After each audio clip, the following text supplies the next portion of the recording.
مہینے کا اسلامی سال کا جو پہلا مہینہ چل رہا ہے محرم الحرام کی 27 تاریخ ہے، آج 27 محرم الحرام ہے اور اس کی 28 یعنی کل کے دن حضور سیدنا مخدوم پاک رضی اللہ تعالیٰ عنہ سے پاک ہے، اور اس مناسبت سے ہم تھوڑی سی باتیں مخدوم پاک کے حوالے سے سننے کی کوشش کریں گے، سعادت حاصل کریں گے۔ اللہ رب العزت مجھے حق گوئی، آپ کو حق سنوائی کی توفیق عطا فرمائے۔ عزیزان گرامی، اس کائنات میں، اس امت میں بے شمار اولیاء آئے، اعلیٰ مرتبے والے آئے، بند کر دیجیے، اعلیٰ مرتبے والے آئے، اور انہی بزرگوں میں، انہی ہستیوں میں ایک نام تاریخ السلطنہ سرکار سیدنا مخدوم اشرف جہانگیر سمنانی رضی اللہ عنہ کا ہے۔ اللہ رب العزت نے قرآن مجید میں ارشاد فرمایا، الا ان اولیاء اللہ لا خوف علیہم ولا هم يحزنون، یہ اللہ کے ولی ہیں، انہیں کسی چیز کا ڈر خوف نہیں ہے۔ یاد رکھیں، جس کے دل میں اللہ رب العزت کا خوف آ جاتا ہے، جو اپنے دل میں اللہ رب العزت کا خوف بسا لیتا ہے، اسے پھر دنیا کے لوگوں کا خوف نہیں ہوتا۔ وہ اگر وقت کی بڑی سپر پاور بھی ہو، اس سے بھی حق گوئی کے لیے وہ اللہ کا بندہ خوف نہیں کھاتا۔ عزیزان گرامی، یہی تو وجہ ہے جن کے دلوں میں اللہ رب العزت کا خوف رہا، جن کے دل میں اللہ رب العزت کی خشیت موجود رہی، وہ ظالم کو یہودیوں کی بیٹھک میں، جہاں یہودی اسلام اور مسلمان کو مٹانے کی میٹنگ کر رہے تھے، پلاننگ کر رہے تھے، اس میں تنِ تنہا اگر کوئی شخص موجود تھا تو وہ موجود تھا جس کے دل میں اللہ رب العزت کا خوف تھا۔ اسی شخصیت کا نام سیدنا خالد بن ولید رضی اللہ عنہ ہے۔ اور عزیزان گرامی، اور یہ بھی تو دیکھیں، 50,000 کم و بیش یہودی اللہ رب کے مجمع میں ایک ان کا بڑا عالم، بڑا یہودی، وہ خطاب کر رہا تھا، تقریر کر رہا تھا، اور معاذ اللہ تعالیٰ وہ اللہ رب العزت کی شان میں نازیبا کلمات کہہ رہا تھا، تو 50,000 گیدڑوں کی بھیڑ کو چیرتے ہوئے اس بڑے یہودی کے گال پہ ایک زوردار تماچا رسید کرنے والی شخصیت کا نام، اپنے دل میں اللہ رب العزت کا خوف بسانے والی شخصیت کا نام سیدنا ابو بکر صدیق اکبر کی ذات۔ 50,000 کے قریب میں یہودی محض تھے، ان کے درمیان ایک ان کا عالم خطاب کر رہا تھا، اور خطاب کے دوران وہ اللہ رب العزت کی شان میں نازیبا کلمات کہہ رہا تھا، بک رہا تھا۔ ادھر سے سیدنا صدیق اکبر رضی اللہ عنہ کا گزر ہوا، اور جب آپ کے کان میں یہ آواز آئی، یہ میرے رب کی شان میں نازیبا کلمات کہہ رہا ہے، آپ نے اپنی جان کی پرواہ نہیں کی، آپ کے دل میں یہ خوف ہی نہیں آیا کہ کہاں 50,000 کی تعداد اور کہاں میں نہتا اور اکیلا، یہ تو کاٹ پیٹ کر مرمت کر دیں گے، ہرگز نہیں۔ وجہ یہ ہے کہ جس کے دل میں اللہ رب العزت کا خوف آ جاتا ہے، جو اپنے دل میں اللہ رب العزت کی خشیت کو جگہ دیتا ہے، جس کے دل میں اللہ رب العزت کا ڈر آتا ہے، عزیزان گرامی، دنیا کے ظالم اس شخصیت سے کانپ جایا کرتے ہیں، دنیا کی بڑی بڑی طاقتیں اس اللہ کے ولی سے خوف کھایا کرتی ہیں۔ یہی وجہ ہے عزیزان گرامی، جو صحابہ اکرام رہے، جو تابعین رہے، جو بزرگان دین رہے، انہوں نے اگر حق کی بقا کے لیے، مذہب اسلام کی نشو و نما کے لیے، مذہب اسلام کی تبلیغ کے لیے، حق گوئی کے لیے، اگر انہیں بادشاہ وقت سے بھی مقابلہ کرنا پڑا، اگر بادشاہ وقت کو بھی اسلام کی دعوت دینی پڑی، اگر بادشاہ وقت کو بھی اگر انہیں اسلام کی حقانیت کا ان کے اگر بادشاہ وقت کی سلطنت میں اگر انہیں اسلام کی حقانیت کا پرچار کرنا ہوا، ایک قدم بھی وہ پیچھے نہیں ہٹے۔ جس کے دل میں اللہ رب العزت کا خوف آ جاتا ہے، کائنات کی ہر مخلوق اس سے ڈرتی ہے، اور جو اللہ رب العزت سے ڈرنا چھوڑ دیتا ہے، جس کے دل میں اللہ رب العزت کا خوف نہیں آتا، ارے وہ وقت کے لیڈر کی تو بڑی بات ہے، وہ ایک معمولی سے کیڑے سے بھی ڈر جایا کرتا ہے۔ جس کے دل میں اللہ رب العزت کا خوف نہیں ہوتا، ایک معمولی کیڑے سے بھی ڈر جایا کرتا ہے، اور جس کے دل میں اللہ رب العزت کا خوف ہو، وہ وقت کے بادشاہ کی بھی پرواہ نہیں کرتا، حق کوئی الگ اعلان کرتا ہے۔ جانے گرامی، آج اگر ہم اپنا محاسبہ کریں، اتنی بری حال وجہ یہی ہے، ہم کو اپنا محاسبہ کرنا پڑے گا۔ کیا وجہ ہے؟ ایک معمولی سے سرکاری آفیسر کا گزر اگر ہو جائے، ہمارے دل کی دھڑکن میاں پڑ جاتی کیا وجہ ہے؟ ہم نے کوئی قصور بھی نہیں کیا، کوئی جرم بھی نہیں کیا، ایک آفیسر کے گزرنے سے دل کی دھڑکن بڑھ جاتی ہے، دل میں خوف سا آ جاتا ہے۔ وجہ کیا ہے اس کی؟ ہمارے دل میں اس طرح خشیت اور ڈر آنے کی وجہ شاید یہی ہو کہ ہم اللہ رب العزت سے، ہم نے اللہ رب العزت سے ڈرنا چھوڑ، ہم اپنا محاسبہ کریں، بس غور کریں کہ ہم دنیا والوں سے اس قدر کیوں ڈر رہے ہیں۔ وقت کا اگر حکمران ظالم اگر کوئی قانون نافذ کر دے، ہم سر خم اس کو کرنا چاہیے جو کرنے لائق ہے، سر خم تسلیم کرتے ہیں، ڈر کر کرتے ہیں، میاں جلدی کرو ورنہ تمہارا قرض ضبط کر لیا جائے گا، میاں جلدی کرو ورنہ جان کے لالے پڑ جائیں گے۔ وجہ کیا ہے کہ ہم دنیا کے لوگوں کا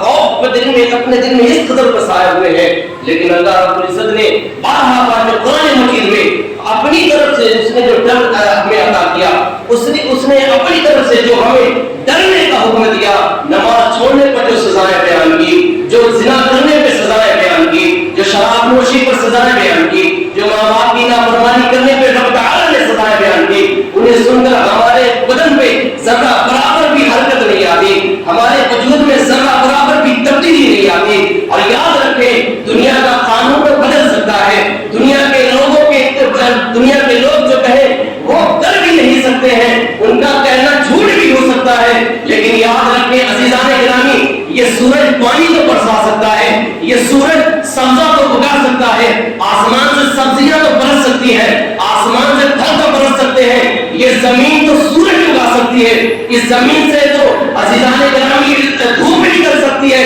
یہ ساری چیزیں ممکن نہیں ہو سکتی ہیں، لیکن واللہ العظیم لا تبدیل لکلمات اللہ، اللہ رب العزت کے کلمے میں ذرہ برابر تبدیلی آ نہیں سکتی، جو اس نے کہہ دیا ہے وہ کر رہے ہیں۔ اگر اس نے فرما دیا ہے نماز چھوڑنے پر یہ وعید ہے، یہ سزا ہے، تو یاد رکھے ہو کر رہے گی، اگر میں نے توبہ کیے مر گئے، اگر اس کا کفارہ کیے ادا کیے بغیر مر گئے، یہ رب تعالیٰ کا فرمان عزیزان گرامی۔ تو ہم کو اس اعتبار سے مضبوط ہم کو ہونا ہے، ہمیں اپنے رب تعالیٰ کی خشیت اپنے دل میں بٹھانی ہے۔ واللہ اگر ہم اپنے دل میں آپ اور ہم اگر اپنے دل میں اللہ رب العزت کی خشیت بٹھا لیں تو پھر دنیا ہم سے خوف کھائے گی۔ عزیزان گرامی، سیدنا مخدوم اشرف جہانگیر سمنانی، امت محمدیہ میں بہت سارے بزرگ گزرے، بہت سارے اولیاء گزرے، دو بزرگ ایسے ہیں جنہیں تارک السلطنت کہا جاتا ہے،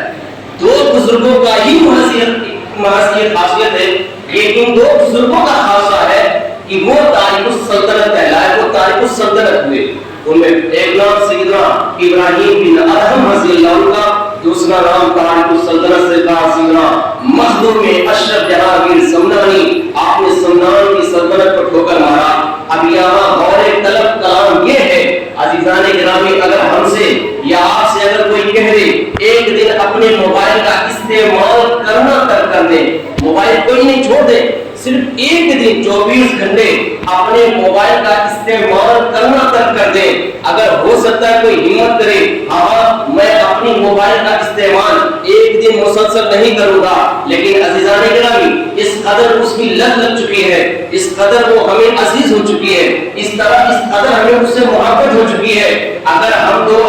دوپہر کا وقت ہو گیا تو ہمارے ہاتھوں میں کھجلی ہونے لگ جائے گی۔ اب آخر کلام یہ کہ ایک دن بھی موبائل کے استعمال کیے بنا ہمارا دن گزر نہیں سکتا، ایک دن کے لیے ہم اپنی موبائل کا استعمال کرنا ترک نہیں کر سکتے، چھوڑ نہیں سکتے۔ اب عزیزان گرامی یہاں آپ ذرا تصور کریں، وہ اللہ والے ہیں، انہوں نے معمولی سے موبائل کو نہیں چھوڑا ہے، انہوں نے معمولی سے گاؤں کی پردھانی کو نہیں چھوڑا ہے، انہوں نے قصبے کی چیئرمینی کو نہیں چھوڑا ہے، انہوں نے اللہ کی رضا کے لیے تخت شاہی کو ٹھوکر مارا ہے، انہوں نے اللہ کی رضا کے لیے بادشاہ کو ٹھوکر مار کر فخر کی زندگی گزارا۔ یار ہم سے موبائل کا استعمال کرنا ترک نہیں ہوتا، انہوں نے اللہ رب العزت کی رضا کے لیے بادشاہ کو ٹھوکر مار دیا۔ آج کرسی کے لیے کیا سے کیا نہیں کیا جاتا، ضرورت پڑی تو اپنے باپ کو بھی قتل کر دیا جائے گا، ضرورت پڑی تو بیٹے کو بھی قتل کر دیا جاتا ہے، کرسی کا نشہ اس قدر چھایا ہوا ہے۔ لیکن عزیزان گرامی وہ اللہ والے ہوتے ہیں جو کرسی کو فوقیت نہیں دیتے، وہ اللہ رب العزت کی رضا کو فوقیت دیتے ہیں، ان کا مجمع نظر محض اللہ رب العزت کی رضا ہوتی ہے اور اللہ رب العزت کے بندوں کی خدمت کا منصب، ان کا شوق ہوتا ہے، ان کا ذوق ہوتا ہے۔ عزیزان گرامی موبائل ہم سے اسے استعمال کرنا نہیں چھوڑتا، انہوں نے سلطنت کو ٹھوکر مار دی۔ یہاں پہ یہ بھی دیکھیے اللہ رب العزت نے اللہ رب العزت کا فرمان حدیث قدسی ہے، اللہ رب العزت نے فرمایا اگر کوئی میرے ولی کے ساتھ، میرے ولی سے اگر کوئی بغض رکھے، حسد رکھے، جلن رکھے، میرا اس کے خلاف اعلان جنگ ہے۔ ذرا تصور کریں ایک معمولی سا ملک ہے، انہیں جنگی حالات نہیں معلوم،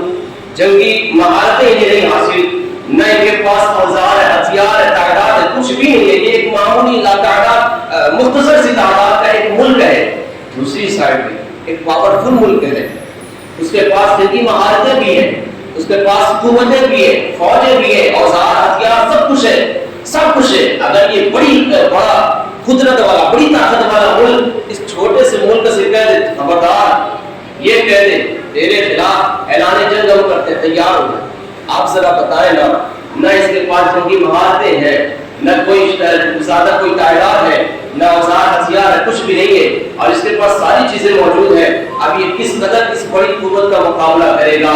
آپ بظاہر یہی کہیں گے اور حقیقت بھی یہی نظر آتا ہے کہ یہ معمولی قوت والے ہار جائیں گے، بلکہ وہ لڑنے کے لیے تیار بھی نہیں ہوں گے، کیونکہ وہ سمجھیں گے یہ بہت طاقت والا ہے، بہت قدرت والا ہے، اس کے پاس تمام جنگی مہارتیں بھی ہیں، اوزار، ہتھیار، تعداد، سب کچھ اس کے پاس ہے، ہم ان کے اگر مقابلے میں آئے تو یہ ہماری حماقت ہے، جو بھی ہماری تعداد ہے وہ بھی خواہ کس طرح ہو جائے گی، تو یہ جنگ کے لیے ہرگز تیار نہیں ہوں گے۔ بلا تفصیل بلا تفصیل بلا تفصیل عزیزان گرامی، اللہ کے ولی کا دل میں بغض رکھنا، اللہ رب العزت نے فرمایا میرا اس کے خلاف اعلان جنگ ہے، یعنی جو اللہ کے ولی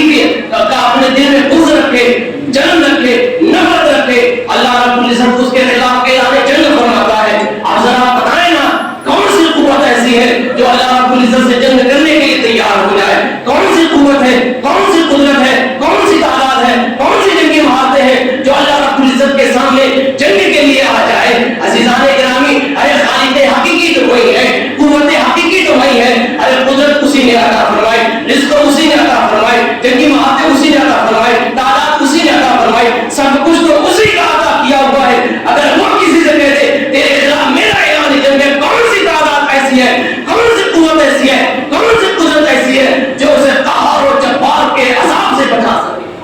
کون سی قوت ایسی ہے، کون سی فوج ایسی ہے، کون سا ملک ایسا ہے جو اللہ رب العزت کے قہر سے، جو اللہ رب العزت کے غضب سے اسے بچا سکے؟ تصور کریں،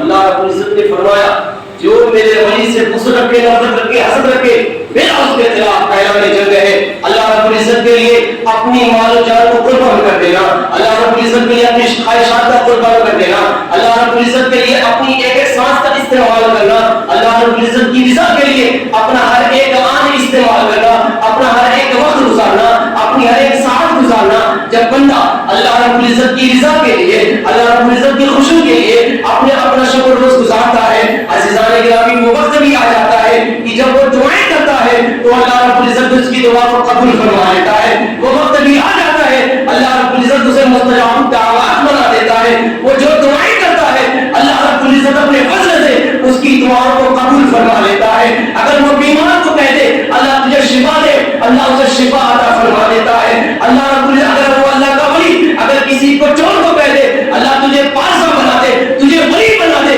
تو ولی کی زبان سے نکلنے والا لفظ اللہ رب العزت کے فضل سے اسے ولی بنا دیتا ہے۔ عزیزان گرامی کچھ لوگ جو اللہ رب العزت ہر دور میں اللہ کے ولی سے الجھنے والے بھی رہے۔ ایک مخدوم پاک رضی اللہ کے زمانے میں کچھ لوگوں نے آپ کا مذاق اڑانا چاہا، کچھ لوگوں نے آپ کے ساتھ جو ہے مذاق کرنا چاہا۔ وہ یوں پلان بنائے ایک گاؤں میں کہ ایک ڈپلیکیٹ مردہ رہے گا، وہ آپس میں پلان بنائے کہ شاید تم جھوٹ موٹ کر مر جانا اور جو لیٹ جانا تمہارا ہم جنازہ جھوٹ موٹ کر تیار کریں گے، اس کے بعد مخدوم اشرف کو بلائیں گے اور ان سے کہیں گے چلو ان کا جنازہ پڑھا دو، اور جب وہ جیسے ہی نماز کی حالت میں آ جائیں گے تم اٹھ جانا اور ہم ان کا مذاق اڑائیں گے، ہم ان کا مذاق اڑائیں گے۔ عزیزان گرامی اس کے بعد یہ پلان طے ہوا، وہ لوگ مخدوم پاک کی بارگاہ میں گئے اور کہتے ہیں چلیے حضرت ہمارے گاؤں میں ایک انتقال ہو گیا ہے، آپ ان کا جنازہ پڑھا دیجیے۔ مخدوم پاک نے فرمایا مجھ سے نہیں پڑھا، رہنے دو نا، مجھ سے نہیں پڑھا۔ ان لوگوں نے کہا نہیں آپ ہی کو جنازہ پڑھانا ہے، آپ نے پھر منع کیا مجھ سے جنازہ تو نہیں پڑھانا، رہنے دو نا، اس کا جنازہ کسی اور سے پڑھا لو۔ لیکن ان لوگوں نے ضد کیا، اصرار کیا، اے مخدوم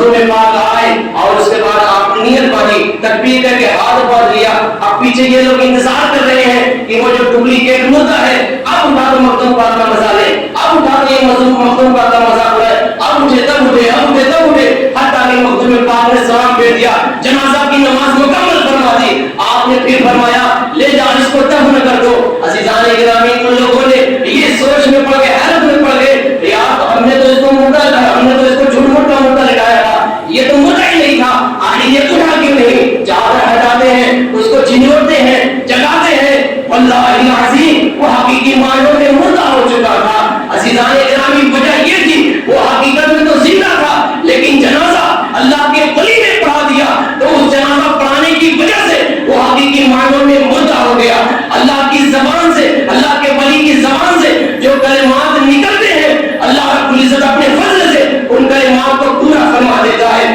آج بھی مخدوم پاک کی بارگاہ میں وہ نیز شریف کا پانی رونما ہے، جاری و ساری ہے. جب وہ اس کی کھدائی ہو رہی تھی تو کچھ لوگوں نے کہا تھا حضور یہ کائی ہو جائے گی. لوگوں نے کہا حضور اس میں پانی جب جمع کریں گے، اور حقیقت ہے آج بھی جا کر دیکھیں اس میں کائی موجود ہے. آپ نے فرمایا، تم لوگوں نے فرمایا حضور یہاں پانی جمع ہونے کی وجہ سے کائی ہو جائے گی. آپ کی زبان سے نکلا اگر یہ کائی ہو جائے گی تو مخلوق کے لیے تباہی ہو جائے گی. واللہ العظیم ہزاروں مخلوق نے، ہزاروں اللہ تعالیٰ کی مخلوق نے اس نے شریف کے پانی سے شفا حاصل کی.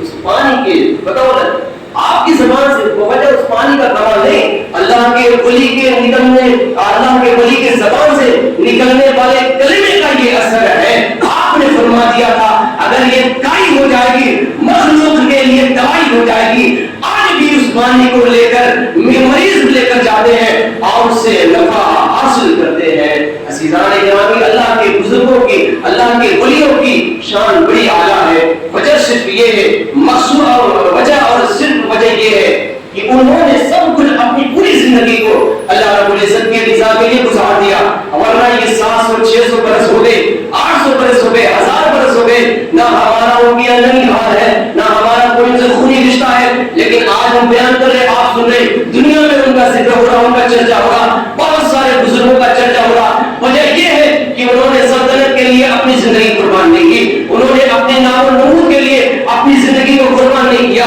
انہوں نے اللہ کی رضا کے لیے اپنی زندگی کا ہر ایک ایک لمحہ قربان کر دیا. یہی وجہ ہے صدیاں گزر گئی، زمانے گزر گئے، اور ابھی کے قیامت تک اللہ رب العزت ان کا نام باقی رکھے گا، ان کا نام زندہ رکھے گا. جو اپنے دل میں اللہ رب العزت کی محبت بٹھا لیتا ہے، جو اپنے دل میں اللہ رب العزت کا پیار بٹھا لیتا ہے، اللہ رب العزت کل مخلوق کے دل میں اس کی محبت کو جلوہ کر فرما دیتا ہے. یہی وجہ ہے انہوں نے اپنے دل میں اللہ رب العزت کی بھی محبت بٹھایا، اللہ رب العزت نے ہمارے دلوں میں ان کی محبت بٹھا دی. اللہ رب العزت کہنے سننے سے زیادہ عمل کی توفیق عطا فرمائے. آج یہاں سے پہلے میری زبان پہ سے کوئی بھی کفریہ کلمات پھیر ہوئے آپ سب کو گواہ بنا کر سچی توبہ کرتا ہوں. اللہ میری توبہ قبول فرمائے. استغفر اللہ ربی من کل ذنب واتوب الیہ. کلمہ طیبہ پڑھ لا الہ